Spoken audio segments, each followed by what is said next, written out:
네, 안녕하세요. 박중사입니다. 2023년 11월 29일 수요일 장마감 방송하도록 하겠습니다. 자, 현재 시간 저녁 8시 12분 지나고 있습니다. 현재 나스닥은 0.44% 정도 상승하고 있고 우리 야간 선물은 0.6포인트 올라서 338.15로 거래되고 있습니다. 참 대단한 나스닥입니다. 오늘도 또 이렇게 오르고 있네요. 뭐 지금 독일 증시도 올라가고 있고 그런데 어 지금 현재 뭐 나스닥이 최근에 변곡 구간을 보이고 있다라고 말씀을 드렸죠. 수학적 변곡은 이런 걸 의미하지만 3차 함수의 이런 걸 의미하지만 주식에서는 증시에서는 얘도 변곡이고 다시 가는 것도 변곡이라고 얘기한다고 말씀드렸어요. 그래서 이 기간 동안에 이제 어떻게 횡보하는지를 잘 지켜봐야 된다라고 말씀을 드렸는데 지금 뭐 선물 움직임을 보니까 뭐이 수학적 변곡점으로 더 달려갈 채비를 좀 하고 있는 건지 상당히 강하네요. 지난번에 3월부터 7월까지 올라갔던 그 흐름처럼 또 타고 올라가려고 하는 건지 거침이 없습니다. 지금 여기서 이렇게 쉬고 또 올라갔죠. 거침없이 또 이렇게 쉬고 또 변곡을 만들어서 또 가고 지금도 한 여기 약간 쉬는 구간을 조금 만들어 놓고 또 달리고 뭐 이런 식으로 가려는 건지 어쨌든 지금 굉장히 거침이 없습니다. 멈추질 않아요. 항생지수나 중국장이 지금 완전히 눌리고 특히나 항생은 완전히 지금 골을 파고 있음에도 불구하고 나스닥 혼자 완전히 독주하고 있습니다. 우리 시장은 그나마 다행히도 항생 지수를 추종하지 않고 중국장을 현재 추종하지 않고 나스닥의 분위기를 조금 더 타려는 경향이 좀 있는 것 같아요. 나스닥은 뭐 최근에 뭐 악재라고 할 수 있는 것들도 없습니다. 매파적 연준 위원들도 이제 금리 인상의 끝을 이야기하고 있습니다. 물가 잘 잡히고 있고 어느 정도 목표치에 도달할 것 같다. 금리 인상 끝을 이야기하면서 페드워치에서 보면은 이제 1월까지 금리 인상 확률이 거의 뭐 제로에 가까워졌다고 볼 수 있습니다. 지금 보시면 이제 가장 가까운 이제 12월 FOMC의 금리 동결 확률이 지금 98.5%로 잡히고 있고요. 1월 달에도 뭐 97%에 가까운 뭐 이런 정도의 확률로 지금 나오고 있습니다. 거의 뭐 동결로 보는 거죠. 그러나 금리 인하가 아직 제시되기까지는 조금 아직은 멀었지만 증시는 약간 그거를 앞서서 좀 기대하고 있는 것 같긴 하죠. 그거를 이번 주 금요일에 파월 의장이 한번 잠재울 수 있을지 아니면 파월 의장도 기존에 있던 매파적 스탠스를 철회하고 시장의 강세를 뒷받침할 수 있게 또 어느 정도 우리는 이제 물가를 다 잡은 것 같다. 우리가 생각했던 목표 2%에 거의 충족하고 있다. 뭐 이런 식으로 얘기를 한다면 시장은 더 환호를 부를 수 있겠죠.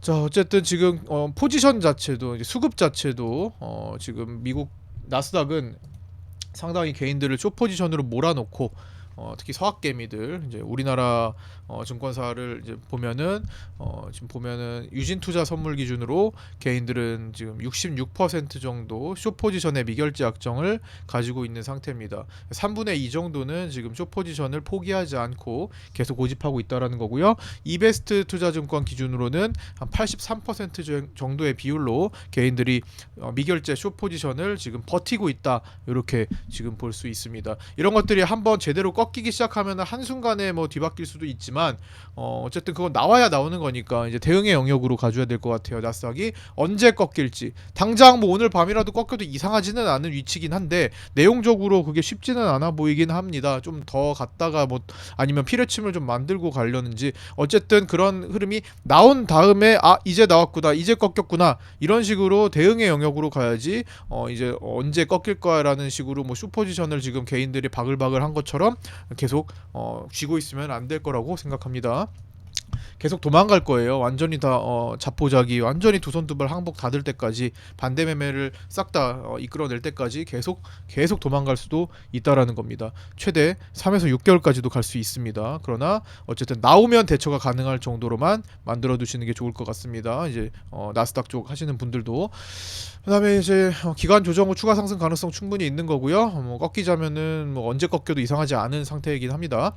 이번 주 남은 거는 이제 PC 물가지수 발표와 파월 의장 연설이 있습니다. 일정을 한번 볼까요? 지금 이제 수요일 당장 오늘부터 보면은 이제 베이지북 공개 있고요. GDP 잠정치 발표 있고 그다음에 연기됐던 한 일주일 가까이 연기됐던 오펙 플러스 강요 회의 내일 예정되어 있습니다. 이거는 사우디 쪽에서 일단 지금 감산을 제안했는데 아마 엑스포 그 투표 때문에 그런지 조금 연기를 했었죠.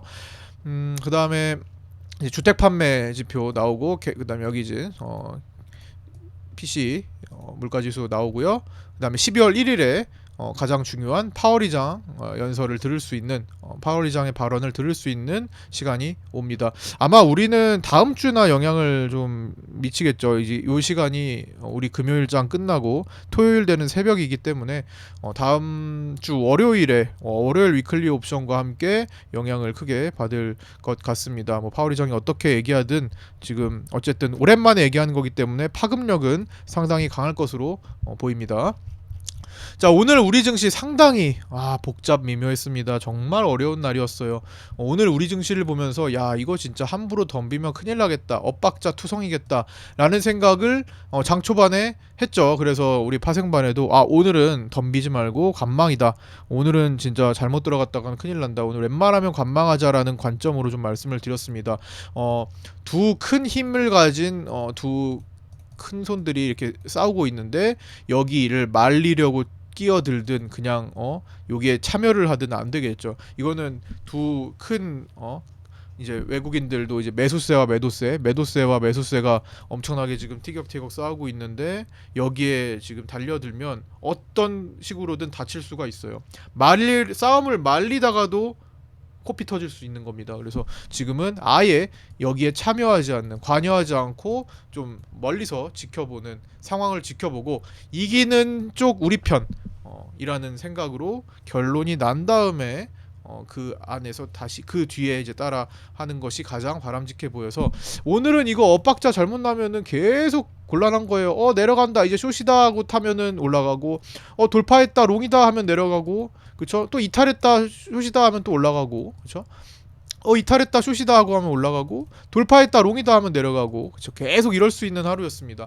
하루 종일 엇박자 나기 쉬운 하루였기 때문에 저는 아침에 애초에 오늘 예상보다 빠르게 내려갔잖아요. 어쨌든 어제 외국인들이 대량 매수를 한 다음에 오늘 그 콜옵션, 개인들 콜옵션 그 한 120억 정도 샀죠. 어제 마감 영상에서도 올려드렸지만 우리 라이브 방송 때도 같이 이야기 나눴지만 개인들이 대량으로 산 콜옵션을 처리하기 위해서인지 어쨌든 의외의 급락이 빠르게 나왔습니다. 뭐 하락이 나올 수 있다고는 봤지만 이렇게 빠른 속도로 내리꽂을 거라고는 보지 못했잖아요. 그래서 이 빠른 속도로 개인들이 콜옵션을 손절을 하도록 유도를 한 건지 상당히 빠르게 내려갔습니다. 그래서 지금 콜옵션의 움직임을 보시면 정말 깜짝 놀랐어요. 그죠? 오늘 콜옵션 거의 이렇게 됐습니다. 지금 보시면 개인 네이비색 요 개인입니다. 개인 콜옵션 보시면 아침에 10시까지 어제 샀던 콜옵션을 싹 다 팝니다. 특히나 335 콜옵션, 월물 콜옵션 이거는 오늘 전량 정리를 했어요. 전량 정리됐습니다. 베팅 다 없어졌습니다. 오히려 개인들이 이 지점은 매도 포지션으로 바뀌어 있습니다. 그런 다음에 이거 다 손절을 한 다음에 30% 가까이 손절했을 것 같아요. 중간으로 자르면 15% 정도 되겠죠. 어쨌든 뭐 15에서 20% 손절을 한 다음에 다시 개인들이 콜을 막 사들입니다. 그리고 팔았던 걸 다시 다 채워버립니다. 그때 시장은 반등하기 시작했죠. 거기서 개인들이 콜을 또 다시 채우니까 어떻게 돼요? 시장을 또 꺾어 놓습니다. 그쵸? 개인들이 이제 콜 옵션을 다 채우고 다시 상방 배팅을 보니까 다시 무너뜨려요. 그래서 개인들의 콜 옵션을 또 손절하게 만듭니다. 야, 정신 없었죠? 그 다음에 더 이상 배팅하지 못하도록 만들어버려요. 오늘은 개인들 이 콜옵션 크게 들어왔다 나갔다 하는 거를 억제하기 위한 외국인들의 움직임이었을 가능성도 상당히 높습니다. 정말 움직임 자체가 큰 거였어요. 콜옵션 큼직큼직하게. 콜옵션에서 100억 정도를 매매를 하면요, 최소 10배에서 많게는 100배까지의 효과를 가져옵니다. 뭐 요즘 100배까지까지는 아닌데 이제 맥스로 보면 평균적으로 10배 이상, 20배 정도 이상의 효력을 발휘하게 됩니다. 그래서 지금 오늘도 72억 개인들이 매도한 거는 공을 하나 더 붙이거나 최대 2개를 더 붙일 수도 있는 역할을 할 수 있다라는 거예요. 그래서 100억 이상이 움직이면은 반드시 다음 날이든 다다음 날이든 어떤 큰 움직임을 가져올 가능성이 높다라는 거 어제 마감 영상에서도 말씀드렸죠. 장 초반에 외국인들이 선물을 6천억 정도까지 팔았습니다. 선물 외국인 거 볼까요? 장 초반에 6천억 정도까지 팔다가 다시 그걸 다 채워 넣습니다. 그리고 천천히 말라 죽이죠. 걔들 콜옵션을 말라 죽입니다.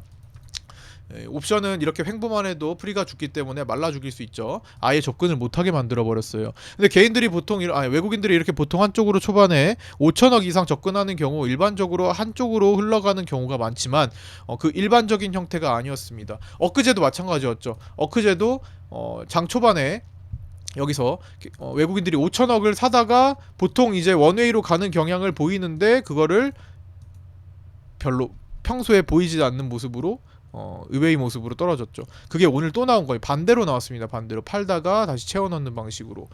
그래서 제가 어제 마감 영상에서도 말씀을 드렸습니다. 개인들이 어제 120억 정도 넘게 콜옵션을 사고 오늘 외국인들이 어제 120억 정도 외국인들이 매도를 좀 하고 했기 때문에 이 물량을 다시 채워 넣는지 주목을 하자, 환매수하는지 주목을 하자. 환매수를 한다면 100억 정도 환매수를 할 것이고 그 환매수가 나오면 반대로 선물을 매도를 해야 됩니다. 대량 매도를 해야 된다고 말씀드렸는데 아침에 그 매도가 상당히 많았죠. 그리고 다시 돌아왔을 때는 그 매도가 다소 적었습니다. 그렇기 때문에 외국인들은 종합적으로 상방 포지션에 조금 더 가까운 베팅을 하면서 마치긴 한 겁니다. 오늘 현물도 오랜만에 들어왔고요. 비차익 프로그램 거래도 들어왔고. 어쨌든 오늘 뭐 토탈 뭐 3천억의 매도를 보였지만 옵션에서 70억 환매수를 했기 때문에 뭐 거의 뭐 이쯤 상쇄가 될 것 같아요. 이 정도면. 그래서 이런 수급을 보였다라는 거. 오늘 하여튼 정신이 없었습니다. 왔다 갔다 아주 콜옵션과 선물에서 수급 변동이 너무 컸어요. 그렇기 때문에 약간 강 건너 불구경하듯 일단 오늘은 진입하기보다는 웬만하면 빠져서 있자. 꼭 해야겠다면 꼭 한다면 상당히 축소해서 거래를 해야 된다라고 말씀을 드렸죠. 엇박자를 타는 것보다는 그냥 가만히 내 자산을 지키고 시장의 흐름을 보고 경험을 하는 것이 더 낫다라고 봅니다. 이럴 때 모의 투자로 좀 연습을 해보는 것도 괜찮겠죠. 파생하시는 분들은 이런 이 매매도 해보고 저 매매도 해보는데 내가 실물로 내가 실제 돈으로 하기에는 좀 부담스러워. 이럴 때는 좀 연습해보는 거예요. 관망하면서 연습하는 것도 괜찮거든요. 그 경험은 다 나한테 투자하는 겁니다. 장난식으로 모의 투자하는 게 아니라 진짜로 내가 이 매매를 한번 해보고 싶은데 예를 들어 오늘 이 자리에서 한번 옵션 매수 한번 해보고 싶은데 혹은 야 이 정도 변동됐으면 양매수도 한번 해보고 싶은데 근데 실제 돈으로 하면 양매수 잘못하면 횡보하면 그냥 녹아버리네요. 왜냐면 여기서 횡보할 수도 있었기 때문에 양매수가 효력을 결국에는 결과론적으로는 발휘가 됐어도 이게 보통 이렇게 매도를 누르다가 횡보하다가 다시 2차적으로 또 내려가는 경우가 더 많았기 때문에 사실 함부로 볼 수 없어요. 이 구간 동안 녹아버릴 수가 있기 때문에. 그런데 연습은 해볼 수가 있는 거죠. 이런 흐름을 보는 것도 돈 주고 살 수 없는 경험입니다. 그렇죠? 이런 경험을 유심히 보면서 연습하는 거는 나 자신에게 투자하는 거라고 생각하시고 아까워하시면 안 될 것 같습니다. 네. 어쨌든 오늘은 참 그런 장이었고 막판에 시장을 이렇게 횡보로 묶어두는 요 시간 동안에 많은 일들이 일어났었죠. 이는 현물 시장에서 많이 일어났습니다. 현물 시장에서 두산 로보틱스가 막 오늘 고가 돌파하면서 급등하다가 갑자기 꺾였습니다. 에코프로 머티가 막 신규주로서 막 돈 쓰다가 다시 그때 마침 꺾였습니다. 그리고 많은 종목들이 막 몰리다가 다 갑자기 바스켓으로 무너지기 시작합니다. 오늘 코스피 200이나 코스닥 150의 선물을 가진 종목들이 와르르 대거 무너졌습니다. 2에서 5% 정도 막 와르르 쏟아졌어요. 그리고 뭐 한올바이오 파마 등이나 이런 것들은 더 크게 많이 무너지기도 했습니다. KCC도 오늘 많이 내려갔죠. 어쨌든 좀 굵직한 종목들이 많이 무너졌고 동시다발적으로 많이 무너졌고 그 돈들은 대부분 전통 2차 전지주들 에코프로 BM이나 에코프로 그 다음에 포스코 퓨처엠, LNF 이런 쪽으로 급격하게 묻지마 이동을 하는 모습을 냈습니다. 그래서 오늘 아주 막판에 상당히 정신없는 흐름이었고 참 이 시장의 흐름이 좀 지저분해진 것 같아요. 정상적으로 시장이 균등하게 골고루 분배되는 그런 시장이 아니라 계속 지금 최근에 신규주에 쏠리는 그런 모습들을 자주 보이고 오늘도 1등이 에코프로 머티저 거래대금 1조 3천억 두산 로보틱스가 1조 1300억으로 3등인 삼성전자보다 훨씬 더 많은 거래대금을 보입니다. 이런 모습에서도 마지막까지도 2차 전지로 와르르 이동하는 그런 모습들 상당히 지저분한 환경이에요. 유동성 장세로 다 같이 골고루 섹터를 나눠가면서 천천히 우상향하는 장세가 아니라 지금 남아있는 예탁금 안에서 굉장히 이리 갔다 저리 갔다 묻지마 매수로 움직이는 그런 상태입니다. 상당히 불균형적이고 왜곡되어 있고 불안정한 모습을 보입니다. 한번 악재가 터졌을 때 굉장히 취약할 수 있어요. 이런 흐름은. 그래서 항상 조금 적극적으로 하기가 좀 어려워서 좀 완전히 돌파한 다음에 천천히 조심스럽게 접근하는 것을 좀 말씀드리고 있었습니다. 예전에 2020년 코로나로 급락하고 나서 3월 이후에 이제 천천히 1년 정도 올라갔을 때 그때는 이제 제가 마음 편하게 그냥 돈을 써도 된다, 마음껏 써도 된다, 막 공식적으로도 신용을 투입하면서 신용 레버리지까지 같이 함께 쓰면서까지도 그때 매매를 많이 적극적으로 했었죠. 더블딥 아니고 그냥 계속 우상향하는 모습을 나타낸다고. 근데 그때랑 전혀 다른 시장이 펼쳐지고 있는 겁니다. 그때는 패닉장이 나왔었고 유동성 장세였죠. 그때 코스닥으로 본다면 이때였죠. 패닉장이 이미 출현됐었고 찍을 자리를 코로나로 인해서 어떤 악재가 나올 상태를 미리 다 예견해서 다 찍고 온 거예요. 그리고 나서 유동성 장세가 펼쳐진 거죠. 이때랑 완전히 다른 시장입니다. 지금은 돌파하면서 올라가더라도 그 패닉장 자체 찍을 자리를 제대로 못 찍은 상태에서도 상태이기도 하고, 그다음에 예탁금이 그 외부에서 들어오지 않는 유동성 장세가 아닌 상태인 겁니다. 그래서 항상 긴장을 해야 되고요. 그냥 단지 뭐 공매도 금지 효과를 가지고 시작된 이 파동, 그다음에 나스닥이 이끄는 그런 증시이기 때문에 항상 긴장을 좀 해야 될 것 같아요. 대응의 영역으로 항상 남겨둬야 된다고 계속 강조드리는 상태입니다. 자, 이제는 근데 이제 돌파할 수 있는 환경을 만들어냈죠. 여기 8월 1일, 2일에서 만든 요때 외국인들이 조단위 매수하다가 페이크로 조단위 매도하면서 3, 4조 원을 매도했고, 이때도 조단위 매수를 이틀 동안 보이다가 만기 끝나고 갑자기 돌변해서 3조 원대를 때려버리는 요 시기, 추세가 만나는 지금 지점. 지금은 좀 달라진 환경이죠. 이때처럼 하루 이틀짜리 페이크가 아니라 지금은 약간 횡보를 하면서 만들고 있습니다. 그리고 조단위 매매도 없습니다. 물론 3조 원 팔았던 거를 다 스위칭에 성공하긴 했어요. 외국인들의 포지션은 상방으로 바뀌긴 했습니다. 그러나 상방 배팅이 쌓이진 않았습니다. 쌓이지 않았기 때문에 어떤 움직임을 보일지 우리는 알 수 없어요. 굉장히 불안정합니다. 그러나 위치상으로는 나스닥의 힘에 같이 이끌려서 돌파가 나오기 쉬워졌습니다. 만약 내일 나스닥이 현재 0.4% 이상 올라와 있는데 뭐 1% 이상 올라가기라도 한다면 갭이 떠버리기 쉽겠죠. 그러면 돌파 안착이냐 아니면 일시적으로 나스닥 때문에 돌파했다 떨어지냐, 요거를 봐줘야 돼요. 돌파 안착으로 끝나느냐, 종가상, 그러면 하루 정도 더 머물러 있으면 안착으로 볼 수도 있겠죠. 안착이냐 일시적인 거냐, 요거 되게 중요합니다. 완전히 안착한 다음에 하시는 게 마음 편할 겁니다. 그리고 다시 돌아오면 항상 대응할 준비를 해주셔야 될 것 같고요. 어쨌든 그런 장세고, 그래서 여기 제가 메모해둔 걸 보면은 여기 수급 변동성이 어지럽도록 많았던 날, 개인 콜옵션 335를 손절을 다 마친 후 다시 진입한 다음에 다시 매도하면서 총 72억 매도로 개인들이 마감했고요. 콜 335 개인 베팅은 모두 소멸된 상태로 마감했습니다.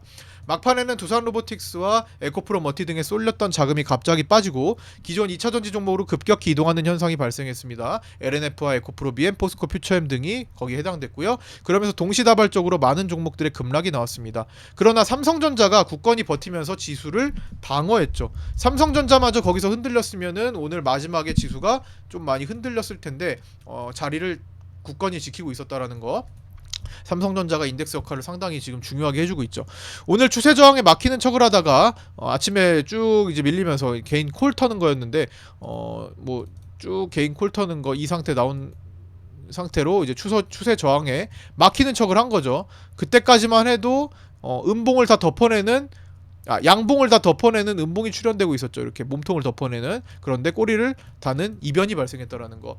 그래서 다시 꼬리가 달리면서 이제 다시 돌파봉이 나오기 직전까지 만들어냈습니다. 나스닥에 의해서 갭상승으로 돌파하냐, 장중 돌파하냐의 문제인데 일시적 돌파가 아닌 돌파 안착이 나오는 경우로 봐야 되겠고요. 내일은 위클리 옵션 만기일이기 때문에 또 위클리 옵션 개인들이 어디로 이동하는지 상당히 중요해 보입니다. 현재까지는 외국인들이 양방 베팅을 해주고 있고요. 위클리 옵션에서 개인들이 상방 베팅을 해주고 있습니다. 개인들이 상방 베팅, 외국인들이 양방 베팅, 금융투자가 양매도 베팅으로 보합 베팅을 해주고 있습니다. 보합 베팅. 양매도 보합 베팅. 그렇기 때문에 내일 개인들이 어느 쪽으로 향하는지, 진짜 개인들이 자신들의 원래 포지션대로 상승 쪽으로 향하는지 아니면 처리를 하면서 하방으로 향하는지에 따라서 내일 움직임이 많이 정해질 거라고 생각합니다. 그래서 아침부터 개인들의 위클리 옵션 포지션 집중해야 될 것 같고요. 연말까지 시장은 그래서 돌파를 만든다면 추가 상승을 고려해도 좋을 정도의 수급 전환과 환경이 만들어지고 있습니다. 아까 전에 이제 나스닥에서부터의 환경, 금리 인상의 종료 시그널, 뭐 인하까지는 아직은 아니어도 그런 시그널은 없었어도 적어도 추가 인상은 없다라는 그런 예상된 모습. 뭐 그런 것들도 좋은 환경이고요. 다만 홍콩이 지금 문제죠. ELS 위기. ELS가 요즘 계속 뉴스에서 많이 나오고 있죠. ELS로 지금 손실이 상당히 크게 예정되어 있다. 내년 만기까지. 내년도 상반기에 대거 만기가 되는데 대부분 지금 낙인을 건드린 것도 있고 지금 홍콩 H 지수가 크게 올라오지 않으면 상당히 지금 곤란한 환경이죠. 그래서 그 이제 항생지수 지금 홍콩 H지수 보면은 오늘도 이렇게 내리꽂고 있습니다. 올라올 기미가 안 보이죠. 지금 오늘 보면은 홍콩발 부동산 위기, 오늘 항생 급락 사유죠. 부동산 쪽이 완전히 무너졌습니다. 그 다음에 뭐 중국 쪽에서는 호흡기 질환 문제가 지금 불거지고 있죠. 뭐 학교도 휴교하고 있다고 하고, 뭐 인도 쪽에서는 지금 마스크 또 의무 착용까지도 지금 나오고 있다고 합니다. 지금도 굉장히 이제 중화권 쪽에서는 상당히 불안한 움직임들이 지금 나오고 있는데 이런 점들은 충분히 리스크 요인이 될 수 있습니다. 다행스럽게 우리는 아직까지 중화권 증시의 흐름을 추종하지는 않고 있다라는 거. 그러나 나스닥이 흐름이 끊겼을 때는 어떻게 돌변할지 모르겠다. 그러니까 항상 대응이 가능하도록 매매를 진행해야 된다라는 겁니다. 내 계좌를 무겁게 만들진 마시고 할 때 하시더라도 이제는 할 수 있겠죠. 돌파 안착 나오면 해야죠. 본격적으로 해야죠. 할 때 하더라도 언제든지 대처가 가능하게 이거 틀어지면 바로 커트하고 나올 수 있을 정도로 계좌를 무겁게 만들지는 않아야겠습니다. 특히나 현물하시는 분들은 신용이나 미수 이런 것들 쓰면 안 되겠죠. 파생 상품이야 어차피 기본적으로 레버리지가 돼 있는 거니까 뭐 축소 거래를 하는 수밖에 없죠. 어차피 그 전체 계좌의 일부, 극히 일부 10% 미만, 5% 미만, 1% 미만을 사용하면서 해야 되는 게 당연하고요. 자, 어쨌든 지금 이런 상황입니다. 과연 오늘 밤에도 뭐 나스닥이 과연 장대 항봉으로 만들어 주는지 아니면 이제는 꺾이는지 아니면 그냥 박스로 마무리하는지 내일 또 결과를 보고 또 내일 방송에서 또 이야기 나눠보도록 하겠습니다. 자, 구독자 정보 공유방에 들어오셔서 함께 하실 분들은 댓글에 있는 그 오픈 채팅으로 문의 주셔서 입장하시면 되겠습니다. 네, 구독과 좋아요 알림 설정도 부탁드리고요. 오늘 여기까지 마치겠습니다. 내일 아침 8시 20분에 유튜브 라이브에서 뵙도록 하겠습니다. 감사합니다. 고생하셨습니다.